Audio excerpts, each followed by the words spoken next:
Hello everyone! Welcome to my channel. It's me, Ate Jen. At ang pag-uusapan po natin for today's video ay yung mga pinaka-importanting bagay na kailangan nating dalhin kapag tayo ay papuntang Middle East. Yes po, ito po ay para sa mga first timer natin dyan na pupuntang Middle East. So, yun po yung magiging topic natin for today.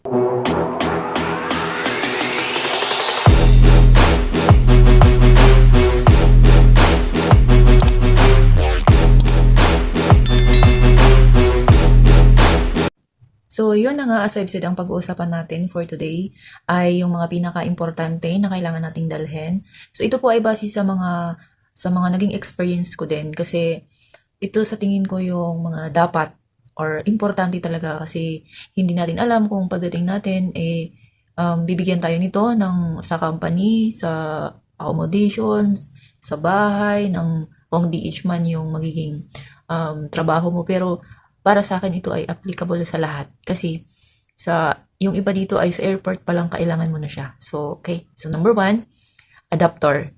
Adapter kasi yung mga outlet nila dito ay iba sa Pinas. So, yung outlet nila dito, ayan, kung makikita nyo sa likod, ayan yung saksakan ko. So, ayan, tingnan natin. So, ayan, yan. Ganito yung ano nila, yung mga charger nila dito. So, ayan. Sa experience ko sa accommodation ay walang ganito. Yung pagkadating namin sa accommodation, walang ganyan. So, walang ganito. Ito lang yung outlet na meron doon. So, kailangan talaga meron doon. May dala ka. So, ito, swerte lang dito sa amo ko na meron ganito. So, kadalasan ay wala. So, yun. Kailangan mong bumili ng adapter para dyan. And, isama mo na rin yung power bank just in case na hindi ka pa makapag-charge ulit kasi hindi ka naman basta-basta lalo na may mga accommodation na strike and syempre may mga amo din na strike so hindi ka basta-basta na sasaksak na lang. Syempre may hihiya ka pa sa una na asan yung pwede ba mag-charge yung hindi ka agad-agad makapunta sa kwarto mo or what. So, ang dami lang pa. Just in case kailangan mo. So, magdala ka na lang din. So, pangalawa, food. So, yung mga ano dito sa kapag kasambahay yung work mo ay libre naman siya. Kaya lang, lalo na yung connecting flight, yun, kaya sabi ko sa airport pa lang kailangan mo na siya. So, connecting flight, ay minsan natitingga kayo yung sa amin ay almost 10 hours kami natingga sa airport bago yung another flight namin. So, kailangan mo ng food, syempre. Tapos, lalo na kung syempre yung mga kasambahin natin dyan. So, minsan wala talagang extrang pera. So, pambili. So, kailangan may baon ka. And, sa food, yung mga biscuits, yung mga ganon, yung mga pansit canton, cup noodles, pwede yung pang ano lang ba, pang tawid gutom. So, yung mga madali lang kainin kasi, dito din kapag kasambahay yung magiging trabaho mo dito, ay mag-a-adjust ka rin sa pagkain nila, yung una pang lasa, syempre iba kasi sa atin. And pangalawa, yung oras. Iba kasi yung oras nila dito ng pagkain. Yung lunch nila is hapon na. So, yung dinner nila ay late night na talaga, late na. So, ikaw, kailangan, syempre tayo, yung katawan natin, yung tiyan natin, mag-a-adjust talaga yon. So, pangatlo, petroleum jelly. So, ito din, sa airport pa lang, maaano mo na siya. Ma-feel mo na kailangan mo talaga siya kasi sa klima, and manunuyo talaga yung labi mo, magdadry talaga. And, syempre, di ba kapag nagdadry yung lips natin, nakakasugat yun kapag matagalan na hindi siya so, kailangan mo siya. And, yung ano mo dito, tulad ng sa akin, ayan. Kumakapal na siya. So, kailangan din siya kasi, ako, minsan lang kasi ako maglagay.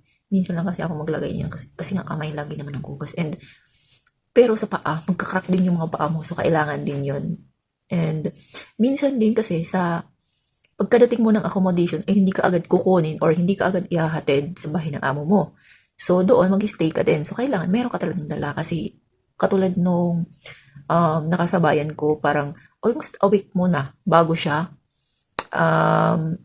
kunin nung magiging amo niya. So, nagtagal siya doon talaga.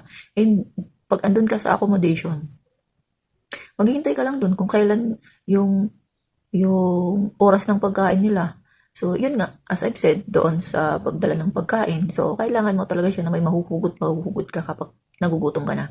Kasi hindi ka agad-agad mapupunta sa bahay ng amo mo, doon sa mga kasambahay yung magiging trabaho dito. And doon naman sa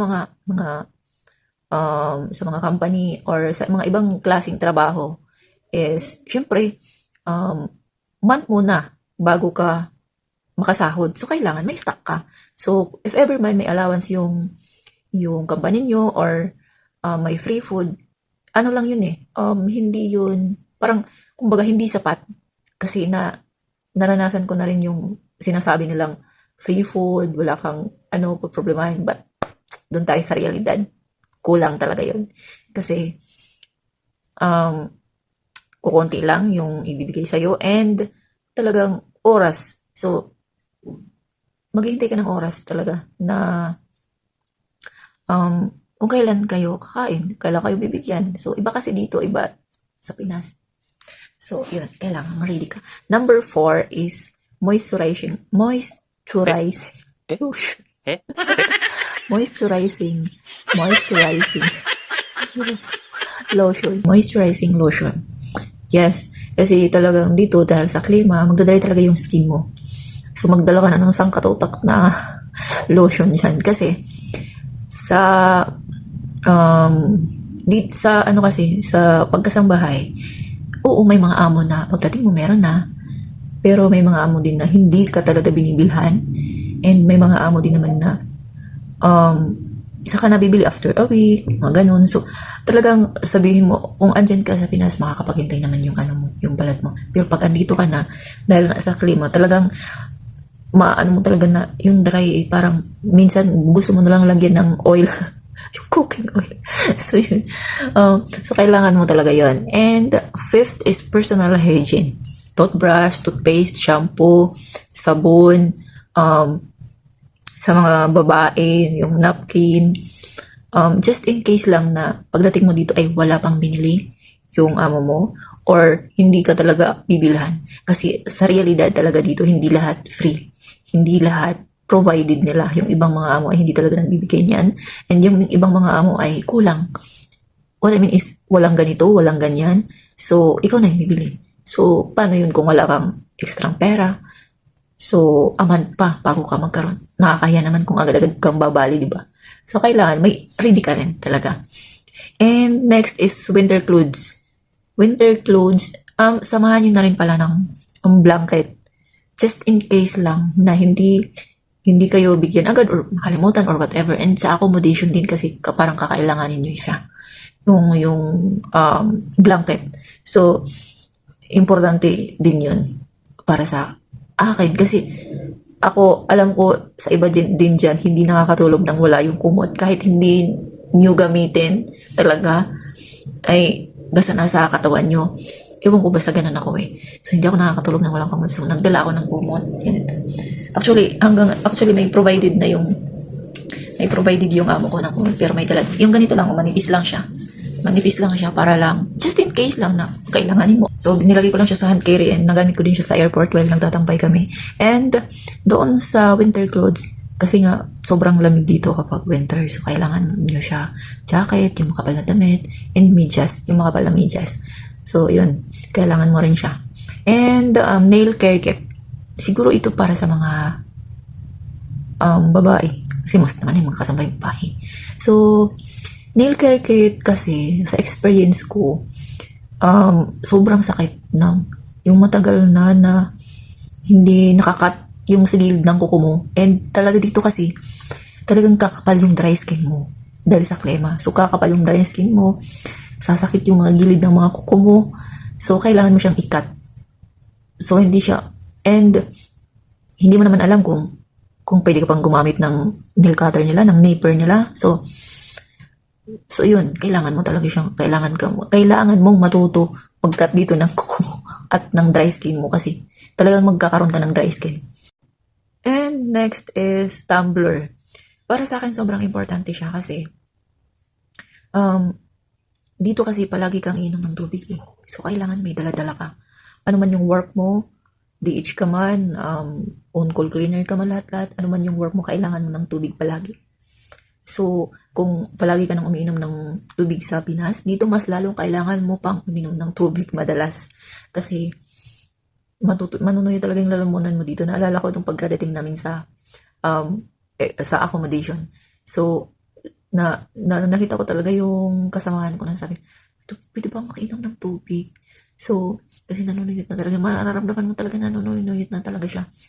So, actually, naramdaman ko din yon. So, kailangan mo talaga na palaging may dala-dala kang tubig. And, yun nga, doon kapag yung trabaho mo sa labas, kailangan mo siyang dala-dala. So, para hindi ka na bibili, paano kung wala, yun nga, sabi ko, paano kung wala kang extra. So, dalhin mo na. And, para din nalalagyan mo siya ng yelo. Kasi nga, di ba, masarap uminom ng may yelo. And, the next is, pinaka-importante din to, diskarte.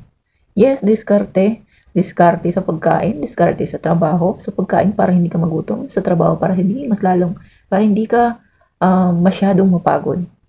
So, yun. And, kayo na bahala paano dumiskarte ng pagkain. Alam niyo na, sa mga kasambahay dyan, katulad ko. So, diskarte sa pagkain para, yun na, malakas tayo palagi. Kasi, dito, free yung pagkain, pero, hindi lahat na makakain mo eh.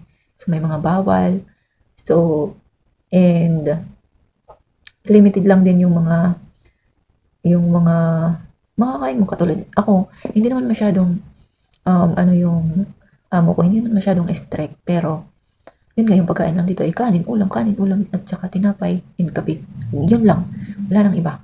And, may oras lang. So, walang snacks. So, ikaw na bahala sa snacks. Paano? And may mga amo na hindi ka pwedeng kumain ng kahit anong oras. May mga amo na lalaanan ka lang ng time na ganitong time ka kakain. Sa umaga, sa tanghali, sa gabi. So yun lang, walang snacks doon. So yung mga sanay sa snacks dyan, so alam nyo na, so doon ipapasok yung diskarte. And doon naman sa trabaho, kasi syempre paulit-ulit na lang tayo, paulit-ulit, araw-araw ganun yung gagawin mo. So kung hindi naman masyadong kailangan na, hindi naman masyadong kailangan yung mga punas-punas lang yung mga aparador, yung mga ganun-ganun din nila. So, kung hindi naman masyadong kailangan, so discarding na din kung paano mo siya lilinisan. Kasi ikaw naman yung mag-ano niyan kung every other day mo ba siya lilinisan or what. So, dun. And, yung last na, sasabihin ko, ito, talagang ito yung pinaka-importante talaga na dala mo. Yung pasensya. Ay, as in, kailangan yung pasensya mo dito walang katapusan. Sobrang haba dapat. So, yun. Yun ang pinaka-importante din na kailangan mong dala.